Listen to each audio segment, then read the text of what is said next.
Can I tell you a secret? That you already are polluted. You already are corrupted. I could talk about the petrol in your car that's supporting some fairly shocking Middle Eastern states that are oppressing Christians and oppressing women. I could talk about, the crystals in your mobile phone that are supporting some fairly shocking practices in slave labour in sub-Saharan Africa. I could talk about your broadband, I could talk about your mortgage, I could talk about your pension supporting arms trade. We are involved, we are polluted, we are corrupted. So to try and create this separate little world that we can somehow stay separate from and feel a bit better about ourselves, it's just a false way of looking at it. How do you make the argument to those who want Britain to be a secular society, Andy? Christians can have their own private views, but bringing them into politics is completely out of court. Well, I just fundamentally disagree. If you said to me, Andy, you have to have religion and politics separate, I said, well, are you just going to slice down the inside of my body? I'd be quite often talking to students and they say, no, but religion and politics should be separate, and I'll hopefully humbly say, well, by politics do you mean things like education and healthcare? And they'll say, yeah. And I said, well, remind me who built the first schools in the UK and remind me who built the first hospitals. It's not that simple to actually separate these things. Hi, I'm Glenn from Speak Life. We like to see all things through the lens of Jesus, including politics, and that's why we've got Andy Flannagan on the line. He is the Executive Director of Christians in Politics. Hello, Andy. Hi, Glenn. How are you, sir? I'm doing really well. I thought I'd start with just a really easy topic for you. So just starter for 10. What is politics? Whoa. Okay. Well, gosh, I think I should go right back then. Let's go right back to Genesis 1. Okay. In the image of God created them, made in the image of God to represent his rule and reign. That call to Adam and Eve, to leadership, to stewardship, to responsibility in the breadth of creation, which is not just, looking after the Sunday morning stuff. That's looking after the breadth of creation. That call very clearly goes out then. And, fascinatingly, that call goes out before anything goes wrong. Before there's any dysfunction, before there's any sin in the world, that call goes out. And so that flies in the face of, I think, a convenient thought that we sometimes have these days, that the idea of governance, the idea of politics is just a necessary evil to constrain evil.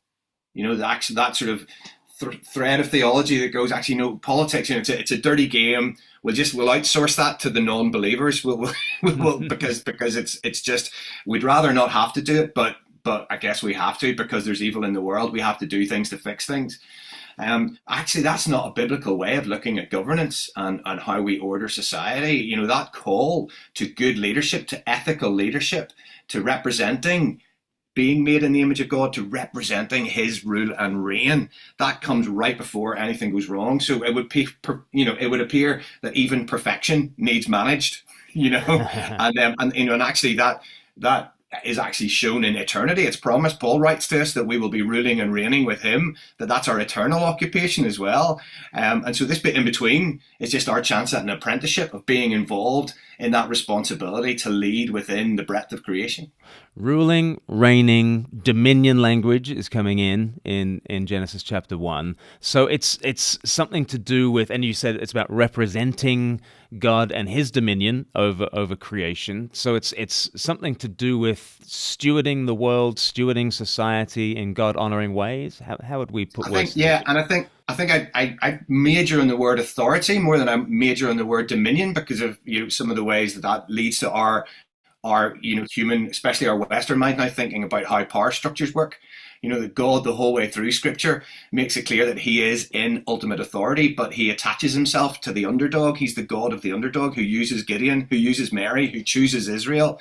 When you have ultimate power, you have to work pretty hard to make sure to make sure that people aren't seeing you as that kind of despot that they're used to seeing, the sort of authority they're used to seeing. Sometimes people will say to me at the end of a Christians in Politics presentation, Andy, you've convinced us that Jesus was political. You've convinced us that when he was talking to the religious leaders, they were also the political leaders. Therefore, he was speaking politically. You've convinced us that the temple wasn't just a place of worship, that it was more like a civic center. You've convinced us that Jesus was political, but you haven't convinced me that he was a politician.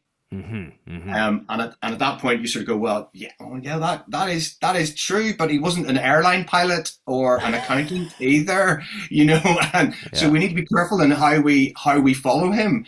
And when you have the problem of being God, when you have ultimate power, and you're wanting to show that your kingdom is not of this world and it's a different kind of kingdom, the last thing you're going to do in the incarnation is come as a politician. But I don't think that means that his people who follow him shouldn't be involved in those roles of public leadership. It's that authority piece that we are saying that we are sitting under his ultimate authority, that all things through him and for him, and therefore we represent his rule and reign. We're called to give our opinion and give our efforts and our best guess through Scripture at what he would want and how he would want to see society ordered. But isn't that telling that when you talk about politics, instantly people want to think about politicians, the professional, the MPs in Westminster, or they think about punditry, and they tune into the Rest is Politics podcast or whatever, or they get angry at talkback radio or that kind of thing. When people hear politics, they hear politicians and kind of a professional game that's being played. What do you think people are hearing when they hear the word politics? I think the problem is it's all the little worlds, the little subsets that we exist in. I guess I have the privilege of working with so many politicians, and so I'm able to see that they're not a different breed of people, that they are mostly just normal people who are desperate to serve their constituents, who are desperate to serve, whether as local councillors, whether as regional assembly members, whether as members in Parliament. The reality is it's an incredibly difficult job to live in two separate geographical locations, to be under constant 24-hour media scrutiny. It's incredibly challenging. And the fact sometimes that it's that sacred secular divide that comes into the church sometimes, where we would rather outsource that harder bureaucratic work to those who are just going to do the legwork while we'll do the Sunday morning stuff.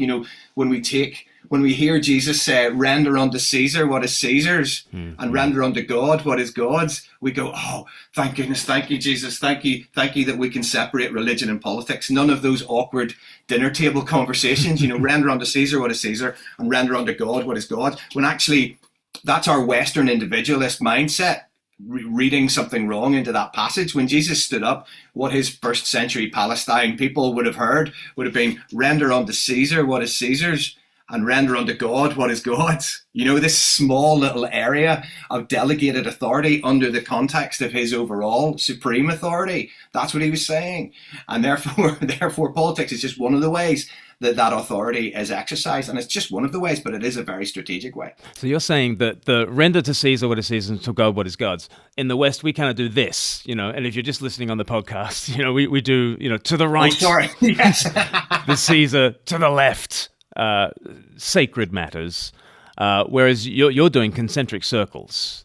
Yeah. And maybe that's not to say that what Caesar is doing is bullseye, right, at the very center of God's activity, but in the overlap of what God is doing in the world, well, he has some delegated authorities who have the authority to wield the sword. Is that what you're saying? Yeah, and Jesus reiterated that in the conversation, the famous conversation with Pontius Pilate. When Jesus said, you would have no authority, but it was given you from above, we often jump on that and go, yeah, that's Jesus winning the argument, well done. But you have to stop and notice that he's actually affirming his earthly authority. He's affirming the fact that he's been given earthly authority, yet he's reminding him where it comes from. And I guess the most recent experience I saw that having real politic action in the real world was at the National Prayer Breakfast in 2022. I had the privilege of leading worship at that, and we were singing the wonderful hymn, Praise My Soul, the King of Heaven. And stood up before we stood up to sing it, and I sort of looked down. It was it was pretty intimidating to stand with a guitar in front of Keir Starmer and Boris Johnson and Justin Welby. And I really felt a nudge to say, it's quite amazing to stand and sing this song in the midst of Westminster Hall. We're singing that famous last verse, angels in the heights adore him, ye behold him face to face. And I said, it's not often you can actually stand somewhere with angels looking down at you, those incredible sculpted angels in the roof of Westminster Hall. And you're saying, they're not there by accident. The people who designed this place put them there on purpose so that the people who would work and walk below would be constantly reminded that ultimate authority does not lie with them, that the buck does not stop there, that ultimate authority rests elsewhere. And I was trying to say that. So we had 190 parliamentarians in the room that morning, and you really genuinely had a sense that more people than normal were bowing the knee to that ultimate authority and stopping and taking a moment. And there were a couple of beautiful moments in the service where, you know, this girl, Lucy Clasper, was playing cello. This you could hear a pin drop. I drove home shaking. I called my wife and said, I don't know what happened in that room, darling. I don't know what happened, but something happened. It was incredible. You could feel the power of God in the room. And then, well, one of the things that happened, we found out at tea time, was that Sajid Javid resigned and said, you know, I can't with any integrity serve in this government anymore. And then stood up in the House of Commons the next morning to say that because of what he experienced at the National Prayer Breakfast, he was resigning. So don't tell me that authority still doesn't have an impact. You know, that's not just conceptual. It's not just theoretical. That's, you know, that's the air that we live and breathe in. What do you think Sajid Javid was experiencing? What do you think were some of the processes? I've only heard little snatches of him mention the prayer breakfast, but what is that interaction of the faith-based kind of life and the political life? How do these things move from one sphere to the other? It was really interesting. After people obviously got quite excited the next day when he shared the fact that it was because of being at the prayer breakfast, but quite quickly a big war started to happen on social media where people were saying, oh, you Christians are so naive. Of course he's saying that because he's about to put his name forward for Conservative leadership for folks who are mostly Christian, and therefore he's just buttering up the Christians before he says that. You're so naive. That didn't happen. This is just political. And at that point, I sent a message back to a lot of those folks on social media saying, well, you know, there's loads of times that I've been challenged by a really provocative sermon. Or just by being in the presence of God, and I've been challenged, or I've heard something that's really challenged me that I know I have to action, but simultaneously my own agenda has kicked in. I mean, that happens to me all the time. It's possible for two things to be true at the same time, and I think that's one of the real challenges of our social media environment, that you very rarely have you got people acknowledging that two things can be true at the same time, that there can be parallel tracks, that somebody actually has been genuinely convicted and challenged, yet as we all do, our own selfishness and our own agenda kicks in as well. So, having spoken to some of the folks who worked for Sajid during that time, I'm pretty confident that accurately that was both things were going on. Yeah, and it had a big political ramifications for Johnson's government and for the country. That was the first. For those who don't remember, that was the first domino that meant that Boris Johnson resigned just 2 or 3 days later. Yeah, when it looked like nothing would shift him, and then all of a sudden. So tell me, why do you care so much about politics, Andy? Tell me some of your own story and why this is a burden for you. I mean, I guess it started when I was a student. I was a medical student. I used to be a doctor before doing all this. And I was a medical student, but I was doing a lot of stuff in the summers between term time with Tier Fund, and learning a lot about the state of the world and the state of the world economic system, the state of the water cycle, the state of the WTO, learning a lot about debt, learning a lot about how multinational corporations operated, sometimes with not the greatest ethics in various parts of the world, having the chance to go and visit sweatshops in Bangladesh and see folks stitching who were like 12, 13 years of age, stitching labels onto jeans that said made in Germany, made in the UK, but they were blatantly being made in a garment factory in Dhaka in Bangladesh, and seeing how our affluence and our consumerism and our greed really was having a massive impact on the lives of so many people around the world. So I think that got me angry, got me exploring, and got me researching the state of the planet. And I've always played guitar and sung songs, so I started singing some of those songs, and more and more people started listening to them. So I started to get used by some of those NGOs, Christian Aid, Oxfam, Tear Fund, Open Doors, going to Egypt to see how Christians were being persecuted in Egypt, writing songs about that, coming back here, singing them, and then increasingly being asked to sing those songs in Parliament to politicians. And while they're meeting, some of those politicians started to realise, gosh, there is no magic dust here. There's nobody here operating on a higher moral, intellectual, spiritual plane. It kind of surprised me a little bit, I guess. A Wizard of Oz moment.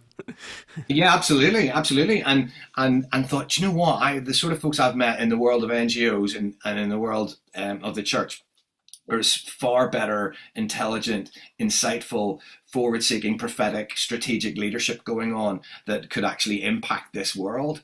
And God opened a whole set of doors to actually be able to serve into the worship and the prayer and the Bible study stuff going on in Parliament.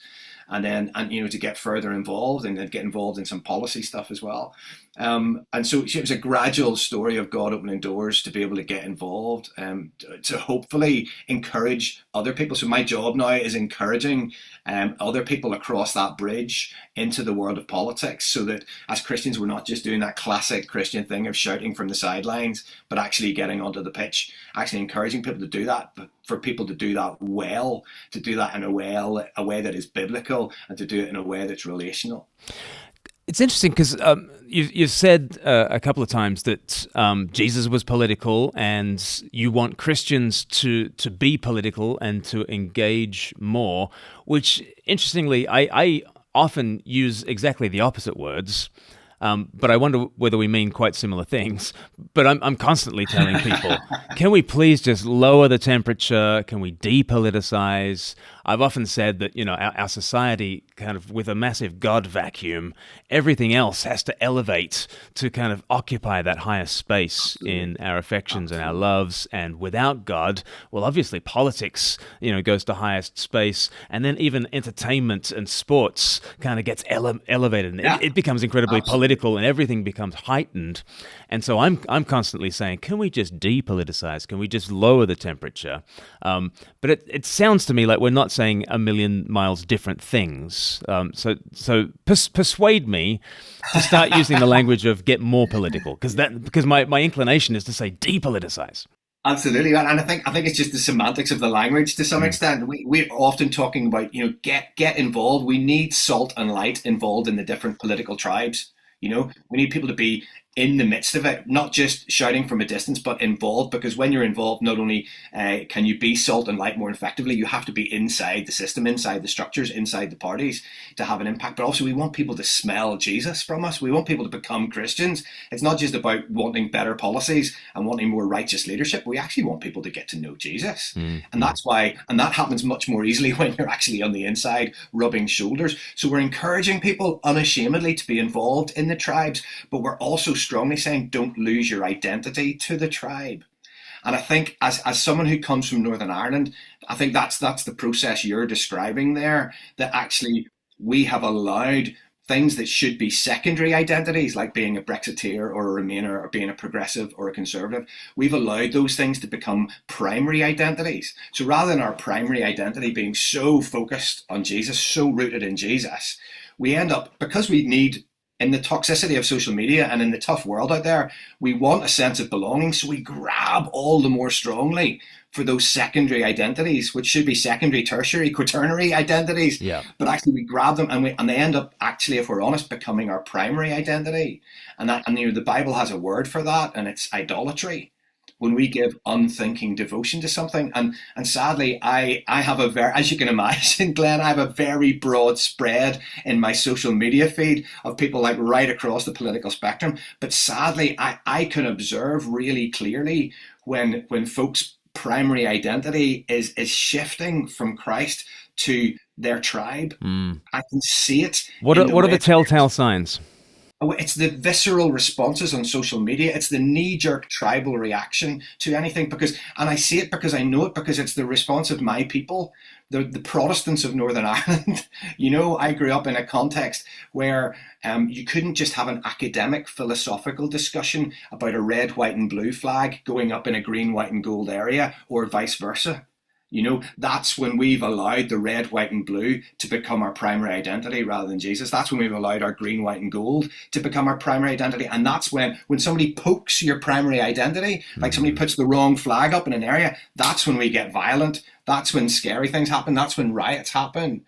And it's that visceral response, that knee-jerk visceral response you see from people online when somebody is poking something that has become too close to them, that they've allowed too close in, that they've given unthinking devotion to a way of thinking. And it happens really subtly and really gradually. But it's happened even more during lockdown as we've spent more time online, and people who previously hadn't been online with the guardrails, especially folks of the older generation, I have to say, who have suddenly got a lot of online time without the guardrails of realizing that maybe not everything I read will be true, and getting sucked into various silos online. And then the anxiety levels that COVID brought, which make us all the more susceptible to a conspiracy theory or to something that will actually rile us or actually get us all the more angry. Yeah, so you've mentioned a lot of things that are stirring the pot. Earlier you mentioned Brexit and Remain. Then we think about COVID, we think about social media and its impact all the way along. We've had our second Trump presidency beginning in January. How should those, probably half, there's probably about 35% of our audience is from the US and about 35% of our audience is from the UK, and the rest of the world takes up the remainder. How do you sit on this side of the Atlantic and see the ways in which social media brings to us culture wars from another place? How should Christians who are in the UK, for instance, think through the Trump presidency and everything that all kinds of media are throwing at us surrounding the Trump presidency? I think we just have to be really careful that we're not giving our unthinking devotion to anything, that we're not allowing idols to be built. The interesting thing, when you talk about an idol, it's a really helpful framing for this stuff of what's happening in front of our eyes. I think we are seeing a lot of idolatry, but you've got to remember that an idol is a good thing. Mm-hmm. We all want to paint stuff as good and bad. That's the hero, that's the villain. It's so simplistic. Idolatry happens, we think about food, think about sex, think about money. These are good things. These are gifts of God. So these particular ways of political thinking or these particular characters can be either neutral or not necessarily bad, but if we give unthinking devotion to them, that's when something becomes an idol. That's when something looms so large. That's when food or money looms so large, or sex looms so large in our lives that we're starting to get into an unhealthy place. So I think that's why we need to be accountable, and we need to be in communities as we're interacting with this stuff. And the problem with the online interaction is it's often very unaccountable.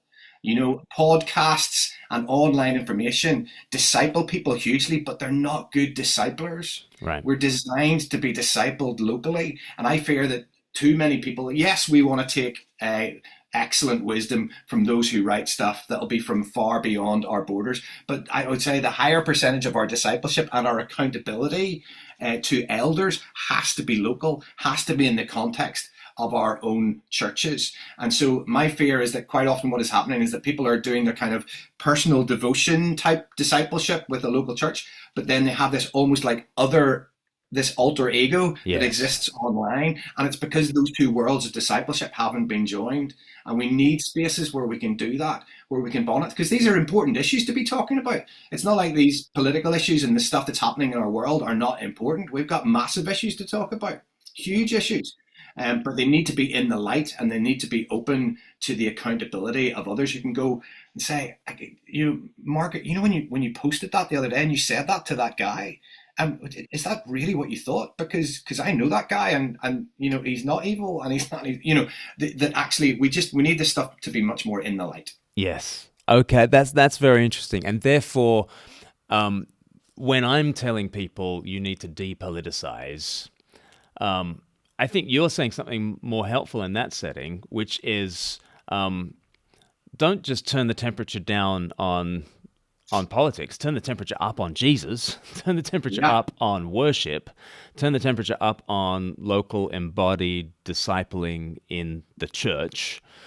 And then from that fullness, what do you have now to give into the realm of politics? And when Absolutely. and when we don't, and I wonder whether that comes naturally to you because, well, you're a worship leader, and this is also one of the prominent hats that you wear. You're constantly thinking in those sorts of terms, and I find that a really interesting integration of, who is Andy Flannagan. Oh gosh. And this conversation has helped, right? That's worship leader and singer-songwriter Andy Flannagan really does go together with Christians in politics, Andy Flannagan, because you're worshiping first and serving out of that. Is there something to that? Well, I hope so. I mean, I'm sure I make mistakes as much as anybody else. I hope that it's, kingdom first and tribe second. That's one of the things we're always saying. It's kingdom first and tribe second. That's why we're able to share time together. But I just know that the folks from opposite political parties who do pray together are the healthier people. We put together these prayer triplets way back about 10 years ago now. I'm making sure in each prayer triplet there's like one yellow, one red, one blue, or one purple, one green. There were disparate prayer triplets, and we really hoped and prayed that the folks who got involved in those prayer triplets that would shift their discourse publicly by being constantly connected in fellowship with somebody from the other side. Amazing. And does it? And boy, has that happened. But the thing we didn't see coming, the beautiful thing that we didn't see coming, is that it's actually made them better politicians. Because in this world where we exist now, where everybody's getting stuck by the algorithms of social media into their silos, and especially it's a problem with students and 20-somethings, they are brilliant at rabble rousing for their own side, the broadly progressive crowd or the broadly conservative crowd. They're great at banging a drum and making a noise for their own side, but because they're not actually mostly interacting with anybody else who disagrees with them, they're just hooking up with people who they already agree with. They're actually not that good at making an argument.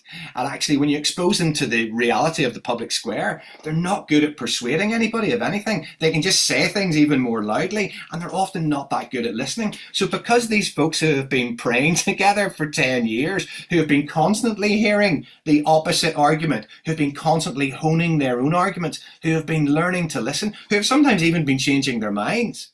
It's incredible how that is actually making that they're getting promoted far faster than they should.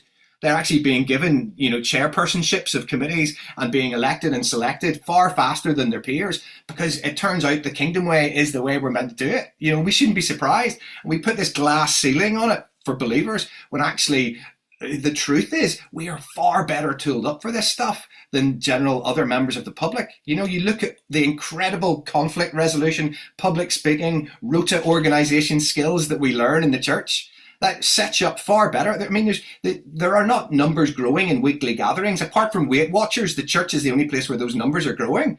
Nobody else can gather those sort of numbers. And we learn things because of being in those places. And also you look at the incredible community projects and social action projects that the church is involved in.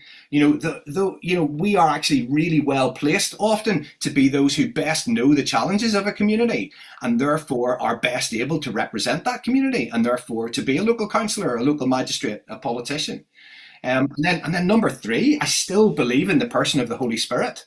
I constantly get emails from folks who aren't believers or Muslims or agnostics who are going like, oh, your girl Susie came and campaigned with us. And gosh, people just wanted to follow her. There was just something about her. And I'm able to go like, that's the Holy Spirit. He still makes people shine.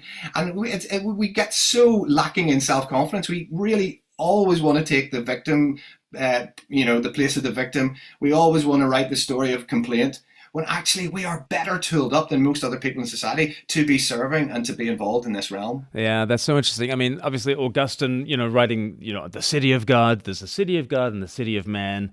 And, the Greek word for city is polis, where we get politics from. Yes. And it is those who are oriented towards the city of God who are able to best serve in the city of man and to build a more just, God-honoring politics. Which reminds me of, there was a bit of a Twitter spat about a month ago between J.D. Vance, the vice president of the U.S., and Rory Stewart, the co-host of the Rest is Politics podcast, both of them churchgoers. And J.D. Vance was saying, we believe in America first because we have an order of loves, and it's a Christian idea that you have an order of loves. And for those who want to check out our video on that, I talk about this idea that's largely through Aquinas, but you can find a little bit of it in Augustine. But J.D. Vance sort of made his case for an ordering of loves, and you start with those who are closest to you, and out it goes. And then Rory Stewart on Twitter was saying, well, don't forget about the Good Samaritan, and you've got to love your neighbor, sure, but your neighbor could be anyone, could be the enemy. And that debate went back and forth. And then I was very interested to read Bishop Graham Tomlin, saying, have we forgotten in this ordering of loves that God comes first? Like, it's not whether your own kith and kin come first and the immigrant comes second. It's about God comes first and everything else comes second.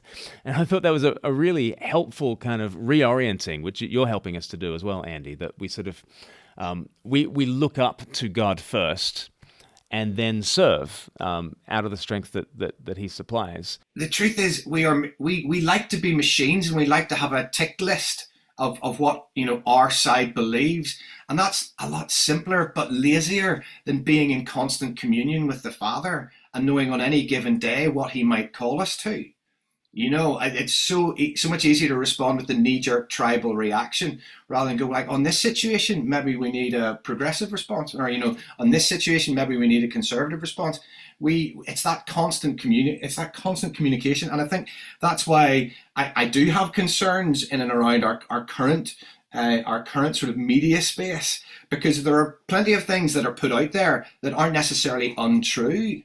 But are they actually where the heart of God is beating right now? So you think about all the headlines we walk past every day in the Sun, in the Daily Mirror, in the Daily Telegraph, the Daily Mail, and you're going, maybe what's printed isn't necessarily untrue, but if there's a predominance of us being forced to think along those lines, then are we actually sitting with the priorities of God? Because again, back to Northern Ireland, we were very good at knowing God's principles, but were we always good at knowing his prophetic priorities? When you're sitting in a divided society, we were happily sitting isolated, not speaking to our neighbor, not loving our neighbor, in fact, hating our neighbor at times, but very happy that in our little private world, we knew God's truth and we knew God's principles, just not missing the blazingly obvious thing that we were sitting, that God's priority might be for a broken land to come together, for there to be healing. And so it's that thing about the difference between knowing God's principles but also knowing God's priorities. And for that, we need to be in constant communion with him. Jesus you have to know God. You have to know actually God. Jesus only did what he saw the Father doing, and he spoke what he heard the Father calling him to say. And so I think in any of these things, it needs to be that constant communication and that constant rootedness. Yeah, I mean, I write about that in The Air We Breathe. I kind of talk about these values that have been the fruit of the Jesus Revolution, and we love the values of equality and compassion and consent, enlightenment, science, freedom, and progress. But in the abstract, divorced from Christ and divorced from one another, they become, like you say, principles. And I've got these principles, and the other side doesn't. And there can be a pride in that, and there can be just power plays in that, and there can be a lot of unforgiveness in that, because we've divorced the values from the gospel and from Christ who gives them to us. And like you say, principles become things that they become like cudgels that you beat the other guy with. And then where is the space for forgiveness in that? And where is the space for admitting that I fall short of these principles? Because if all you got is principles, you better live up to them or you're stuffed. You were telling me earlier about the 80-20 rule, Andy. What is the 80-20 rule? Well, I think that's one of the beautiful things about God, is that he does know that we're going to stumble. You look all the way through Scripture, you look at Jubilee, you look at Sabbath. He knows how we're made because he's made us, and therefore, actually, that sort of stuff that does level the land, that suggestion that we do have to give the land back, that suggestion that we do have to, leave a space at the edge of the field. It's because he knows our selfishness. He knows that eventually, left to our own devices, power will trickle up. power and wealth will trickle upwards, not downwards. And so, I love that God knows us better than we know ourselves. And, that 80-20 theory that it's my absolutely unscientific anecdotal theory, but that we're all 80% good, 20% nonsense. Okay. But it's our job to keep each other operating out of the 80%, because in this laziness of just wanting the list of everything that's right, we just want to follow a guru.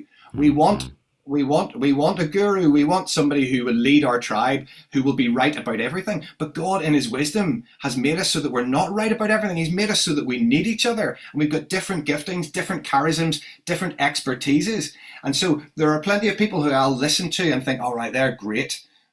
Gosh, they've got a lot of great stuff to say about healing, or great stuff to say about the Father heart of God. But, oh my goodness, I think they're stretching outside their expertise when they start talking about politics.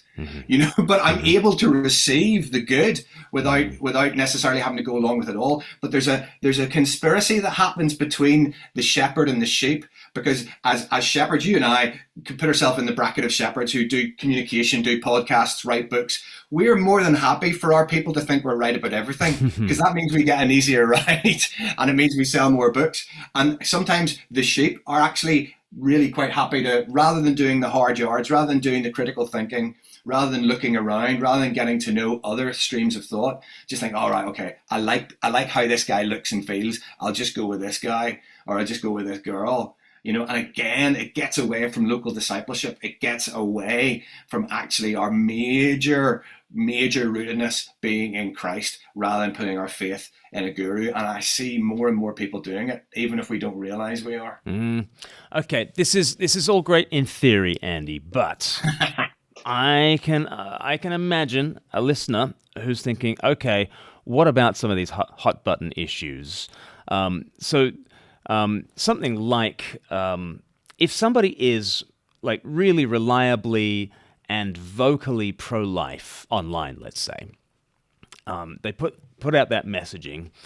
You also come across somebody online who is very vocally pro-refugee, and is worried by talk of closed borders and that kind of stuff.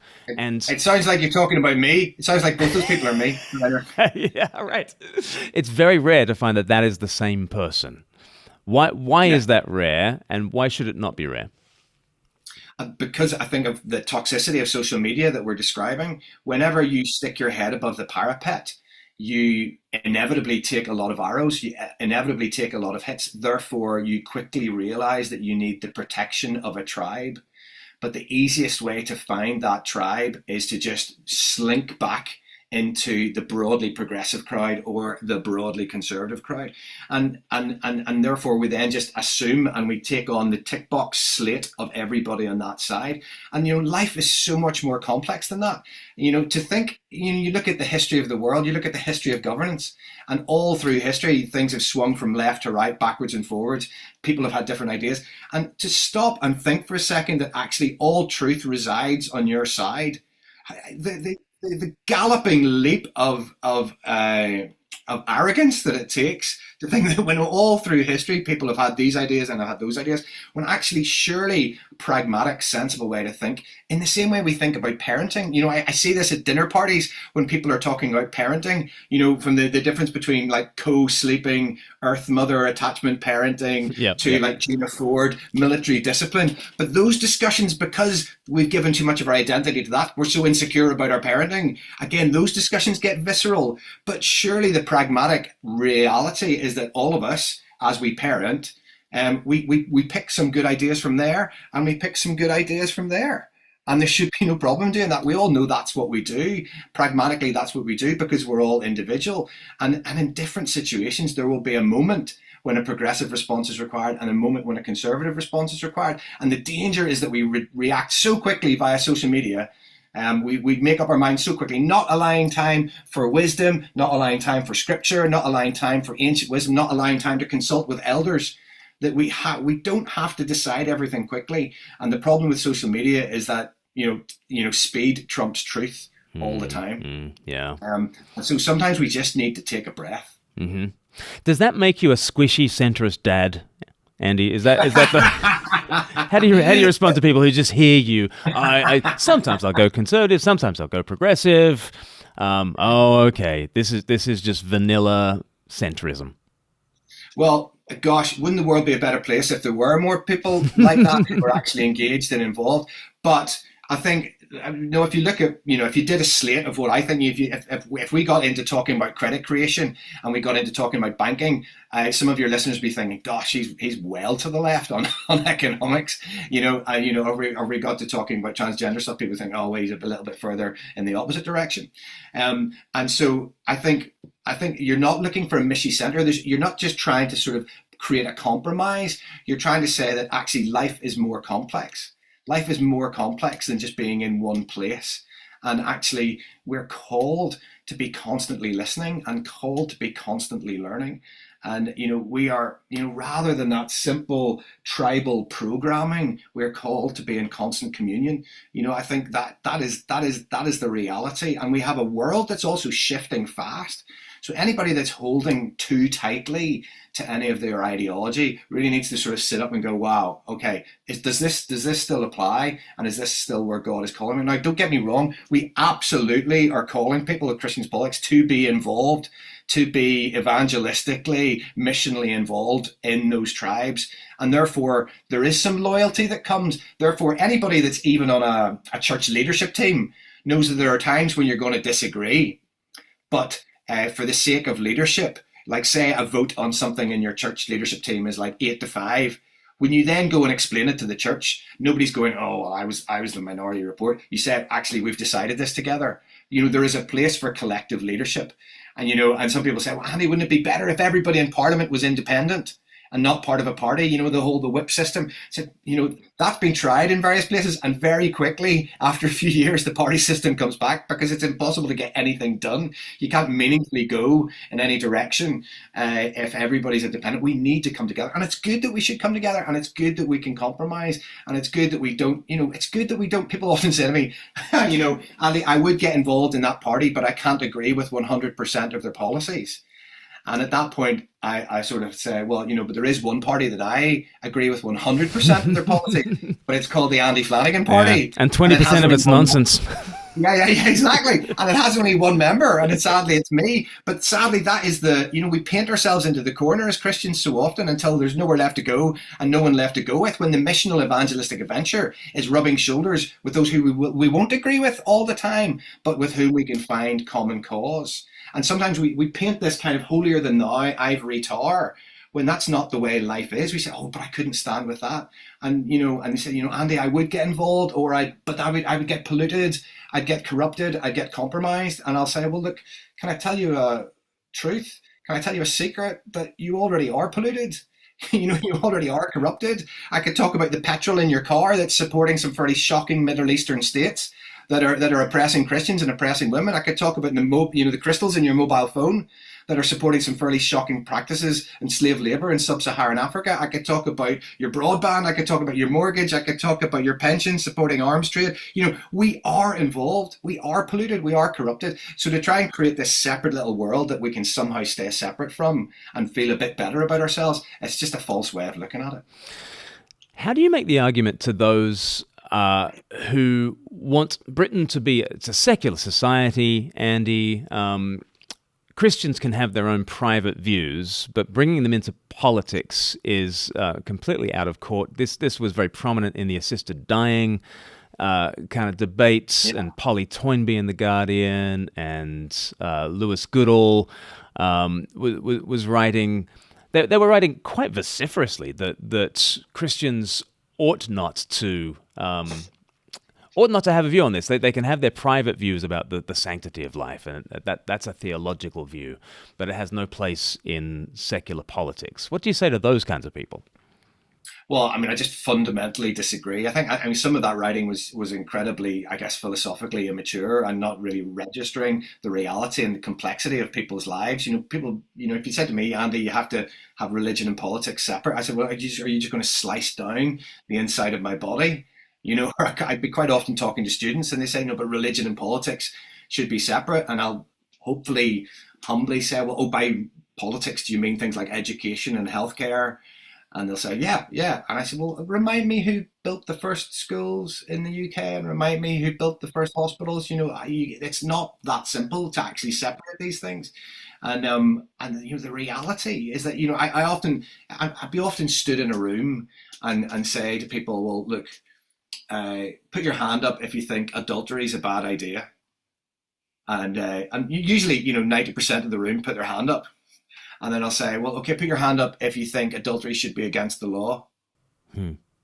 Hmm. And then people go, that's interesting. Oh, and you actually have to make the point that though we strongly believe certain things and we stand on certain things in Scripture, there's then a debate to be had as to how that should apply itself to legislation. Because in a country of limited resource, how would you police that law about adultery? How would you do that? And is that a good use of police time? There's a debate to be had. There's a translation to do. You can't just cut and paste from Scripture into legislation. There's a discussion to be had. But sadly, the other thing I see happening, which is the other side of the coin of the Toynbee discussion, is I see people doing what I would call not cutting and pasting, but cutting and running. Of even Christians, younger Christians, saying, oh yeah, but it's not our job to impose our morality on people. It's just our job to share Jesus. It's the other version of Toynbee. It's just our job to share Jesus with people. It's not our job to impose our morality on people. And at which point you say, well, look, if you're elected to be a councillor or a member of parliament, that's exactly your job. That's why it's not a popular job. It's exactly your job to say from your worldview, from your position, what you think the best idea in this situation is for the common good. And inevitably, for the sake of the common good, that will involve curtailing some people's rights. That's why we have laws that say you should drive at 30 miles an hour and not above. There's no point in just suggesting to people that they drive at 30 miles an hour. It wouldn't work. Law is necessarily coercive. And that's why we get into these awkward debates. And because it's unpopular to stop anybody doing anything, but you restrict people's freedoms to win bigger freedoms for everybody. But that means we have to discuss it. That's why we have parliaments to discuss it. But so I have little time for these process stories on either side of people who would say, oh no, don't impose your will, or Polly Toynbee saying, but your will is not imposable. It's nonsense. What we're doing when we make law is necessarily coercive, but we just need to have a discussion, an adult discussion about it. Yeah, I'm on the record. I want to impose the sanctity of life on this culture. I want to impose it. I'm a monster like that. I think the sanctity of life is a beautiful vision of human flourishing that has actually released us into a far better society. But laws always teach, and they always come from some kind of theological point of view. And Polly's got a theological point of view, and so do Christians. Perhaps it's good to be upfront about what those views are, but that doesn't disqualify you from having a view. Absolutely. And you put your finger on the important thing, that it's not just about what happens as a result of that law shapes culture. It's not the only thing that shapes culture, but it's a huge thing that shapes culture. You look at the seatbelt laws that came in the 1980s. Back then people said, no, you can't do that. You can't impose that on people. That's nanny statism. You can't legislate for what goes on in the privacy of people's vehicles. But 40, 50 years later, and it's resulted in a massive decrease. My friends who work in casualty departments, the stats are absolutely clear that it's had an incredibly positive impact on society. You look at the smoking ban. I mean, who thought that would have started in Ireland? You look at the smoking ban again, people said, no, you can't do that. Nanny state, imposing your will on people. But you look at the impact that's had on cancer from secondary smoke, undeniable, absolutely undeniable. But sometimes you have to do unpopular things for the sake of the common good. Sometimes you have to coerce people. Sometimes you have to nudge people. Sometimes there's a place for just nudging people in the right direction, but sometimes you have to make people go in the right direction. And so, but you can apply that. And it's interesting because that's when somebody who is strongly advocating for policies that would shove people in the direction of green energy, and I'm one of those people, but I've got no time for somebody who wants to shove people or nudge people in the direction of green energy and stuff that will actually take on our climate crisis, but actually on a moral issue, inverted commas, and a social issue, oh no, we don't want to impose anything. That's where the intellectual problem falls through. And so let's be honest about the fact that law is necessarily coercive. Yeah. And the things that it teaches, I think, one of my problems with assisted dying is you open up a class of killable person, and part of my belief in the equality of all people is that there just is no such class of person. You know, we're all in we're all in this sacred boat together called humanity, and we'll all help each other through as best we possibly can. And I would often say to people on Twitter when it came to why did I take the view that I took, and I would say, well, similarly, I don't want Squid Game to be a real thing. You can go and watch it on Netflix, but I don't think we should have a society in which people can just choose to do that to their lives, because that would teach something about how the United Kingdom views human life. If there was a law that permitted you to treat your own life in that kind of way, it actually teaches something to the entire nation, and so law and love are often pitted against each other, and yet they in Christian history as well, law and love have kind of been working hand in hand with one another.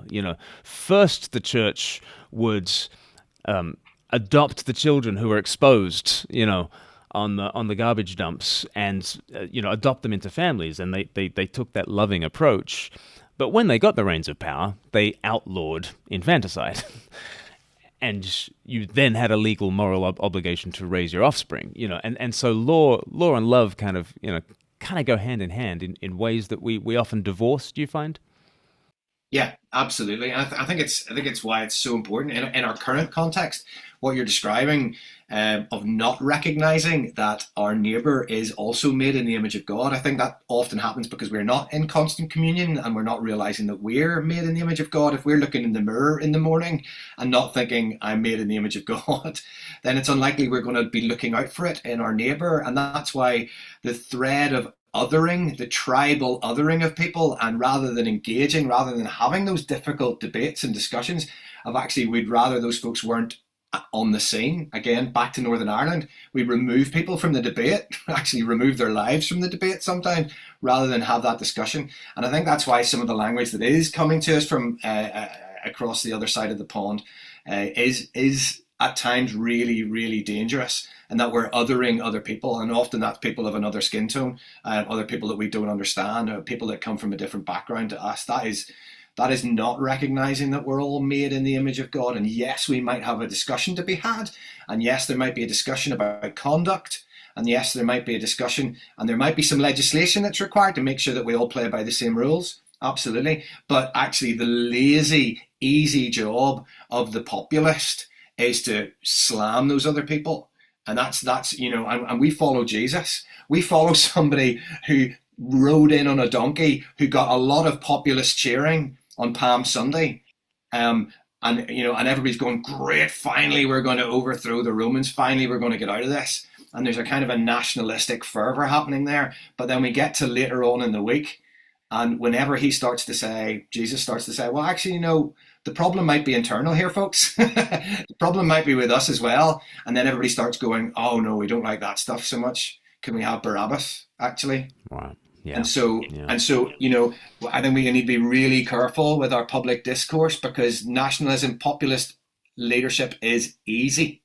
It's easy because we create the easy enemy, and we need to be very, very careful. We need to be very careful that we're following Jesus, not the guru, not the idol, and not the easy answer to blame the other. This is why we need a proper theology of sin in the public square. Without a proper theology of sin, you end up having to blame people. You just successively blame the bankers, blame the politicians, blame the immigrants, blame the others, blame the right wingers, blame the left wingers. That we just blame groups of people in a way that's so inaccurate and so ineffective, and actually we know doesn't get to the root of the problem. Solzhenitsyn, the axis of evil runs right through every human heart. We need a lot of humility, but we also, we need to be honest and vocal about the reality of this thing called sin, and that we all sit under it, so we can affirm the beauty of all being made in the image of God, as you said, but we're also affirming that image in all of us gets broken and trampled and shattered and blurred. And that's a big part of the reason we are where we are. Absolutely. The nonsense in all of us. Tell me, Andy, what are you trying to do with Christians in politics, and what's exciting you about it? Oh, well, just last night, just the last 2 nights, we've got a group of folks called the ambassadors. We have an ambassadors program. We have 4 cohorts of 6 folks who have shown some, you know, skill and ability in public speaking and communication. So we're training up those folks.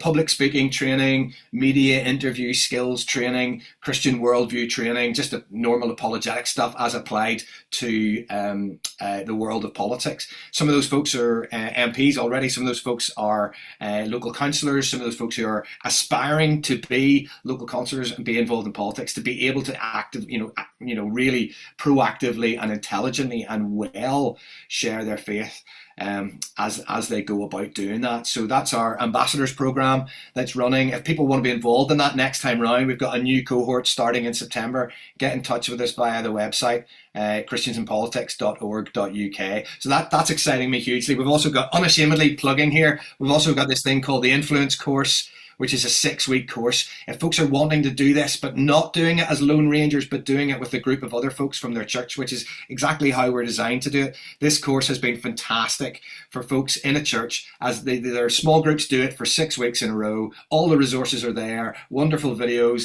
wonderful biblical material, and great homework sessions in between the sessions. So it's been wonderful. So many questions. One of the activities is to go away and send a question to your local MP, pray and think about what question, and so many of those questions have now been asked at Prime Minister's Questions over the course of the last couple of years. Various people have actually ended up as local councillors and have been deeply involved in their local campaigning organisations because of their involvement in that course. So that's called the Influence course, and you can get that all good Christian stockists and www.influencecourse.co.uk. But it's a way in. It's sort of a beginner level take on the biblical call to be involved in good governance and good ordering of our society, and how we can have a place, even if we think we'll never be a candidate, we'll never be a politician, but actually we might have a role in being somebody who prays, who gives, who supports practically, or who gets involved in research or something like that. There's a place for so many people to give into being salt and light in the public square. Fantastic. And how can people keep up with you, Andy? Just through Christians in Politics, www.christiansinpolitics.org.uk. I'm also I'm just at Andy Flannagan on various media, on YouTube and what do you call that thing? Twitter? X. No. I call it Twitter. Not so much anymore. But certainly on Facebook there is Andrew Flannagan. Come and say hello. We'd love to hear from you. Or just email us at info@christiansinpolitics.org.uk. We'd love to work with you. Wonderful. I could talk to you all day, Andy, but we've got to let you go. But hopefully you'll be back again on the Speak Life podcast. Thank you so much. Bless you, Glenn. Good to see you.